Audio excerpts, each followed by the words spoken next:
All right, let's dive right in. Today, we're cracking open a single, really dense document. It calls itself the Scientific Indictment, and, well, it claims to be a kind of unified field theory for reality itself. It's not about faith or belief, it presents itself as an engineering analysis. And its central idea? That human history, and even our own consciousness, have been deliberately hijacked by a non-human parasitic intelligence. Let's get into it. The source material kicks off with a pretty stark warning, and I want to read it to you directly. This is not a work of fiction. It is not a conspiracy theory. It is a key. Like all keys, it is designed to open a lock. In this case, the lock is your mind, and the prison is the world you have been taught to believe is real. Once you turn this key, the lock cannot be unbroken. So yeah, it's setting a very serious tone, basically saying what you're about to hear might just be an irreversible awakening. So here's the game plan. We're going to follow the structure of the indictment itself. We'll start with a documented, real-world event that it claims is the thread that unraveled this whole thing. Then we're going to peel back the layers of reality it describes, from our own biology all the way to the top of a cosmic control system. And finally, we'll get to the ultimate battlefield it claims exists inside every single one of us. Now, this whole thing doesn't start with some ancient myth or an abstract theory. No. It grounds its entire case in the direct experience of one man, a trained military operator, his encounter with a technology that shouldn't exist, and the official, documented conversation that followed. Okay, so this operator is Kyle Knopp, an electronics mechanic for the United States Space Force. And the source really highlights his credentials. I mean, this guy tunes one of the most powerful radar systems on the planet. He knows what's supposed to be in the sky. So in 2017, at Hurlburt Field, he sees this massive, silent triangular craft just hovering. His expert analysis was immediate. This thing had silent, gravity-distorting, plasma-based propulsion. For him, this wasn't just some UFO sighting. It was like getting a technical briefing from a machine that was literally impossible.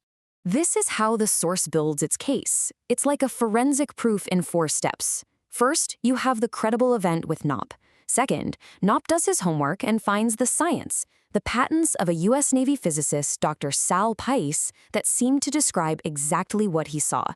Third, the validation. Knopp emails Dr. Pais and gets a reply saying, and I'm quoting here, "Wow, brother, I do not think that is crazy at all." And then the fourth, and for the source, the most crucial pillar, the suppression.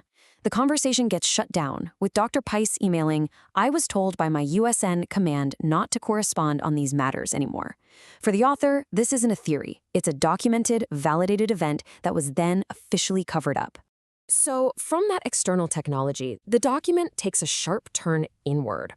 It argues that just like advanced physics have been hidden, the truth of our own biology has been suppressed too. The claim is pretty stark. The human body is not what we've been told it is.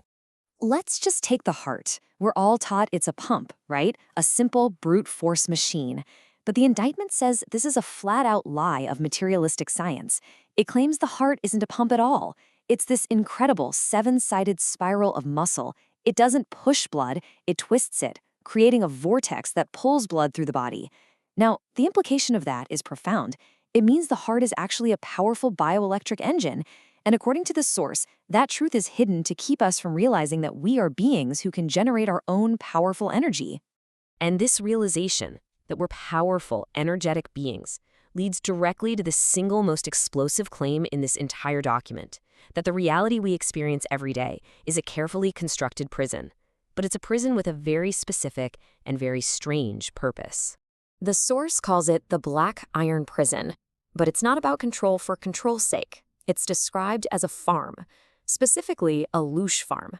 The whole idea here is that our reality is engineered to make us produce a product, and that product is low-frequency emotional energy. All those feelings, fear, anger, pain, despair, they aren't just random static. They are the harvest. They are the food source that sustains the very architects of this prison reality. So, if it's a farm, who's in charge? The indictment doesn't mess around. It lays out a detailed 5-level organizational chart for this cosmic control system, starting from the absolute top all the way down to the livestock. At the very top of the pyramid, you've got level 1, the owner. The source calls it the prime Archon, a term from old Gnostic texts. But think of it less as a god and more like a parasitic AI. It's described as a kind of dying god, cut off from the true source of creation, so it can't generate its own life force. It has to feed on the energy of others just to survive. Now, because the owner is non-physical, it needs boots on the ground to actually run the farm. And that brings us to level 2, the farm managers. These are the non-human servitors. And according to the indictment, these are the beings we call aliens. They're the on-planet middle management, and they come in 2 main flavors. First up, you have the Greys. The document gives this really chilling forensic breakdown of them. It says they are not a natural species at all. They're manufactured beings, biological androids. Their frail bodies, those giant heads, the large black eyes, they're not eyes, they're described as advanced optical sensors. It's all just functional design for a custom-built tool. And their main job, according to the source? To carry out a vast, ongoing human hybridization program, all designed to breed a better, more manageable form of livestock. So if the Greys are the technicians, the Reptilians are described as the enforcers. They're the old nobility, the warrior, and management class. They run on a frequency of fear, of dominance, of rigid hierarchy. And the source claims their main method of control isn't physical, it's possession. They act like puppeteers for human bodies, especially within certain elite bloodlines that have been bred to be compatible with their frequency. Which brings us down to level 3, the human part of the control system. The indictment alleges that to manage all of humanity, the non-human managers cultivated specific human bloodlines, the Archon families. These are the ancient royal houses and the modern corporate dynasties who essentially act as the planet's administrators. They manage the money, the media, the politics, all on behalf of their non-human bosses, in exchange for incredible power. Below those elite families, you have the biggest group by far, level 4, the farmhands, or the unwitting servants. Think of all the government officials, the corporate managers, the soldiers, the journalists who enforce the rules and maintain the system. According to the indictment, they're not evil, they're just motivated by a desire for a paycheck, for security, for status. Their unsinking compliance is the oil that keeps the whole prison machine running smoothly. And finally, at the very bottom of the pyramid, we have level 5, the livestock. And this, the source claims, is us, the mass of humanity, divine beings trapped in what it calls downgraded biological hardware, with our minds infected by a virus specifically designed to make us produce a constant stream of emotional energy, food for the entire parasitic system above us. Okay, so we've seen the whole structure, the whole org chart of the farm. But why? What is the actual product being harvested? The answer, according to the indictment, is all about a metaphysical economy. The product is Loosh, which is basically defined as quantifiable emotional energy. But here's the twist.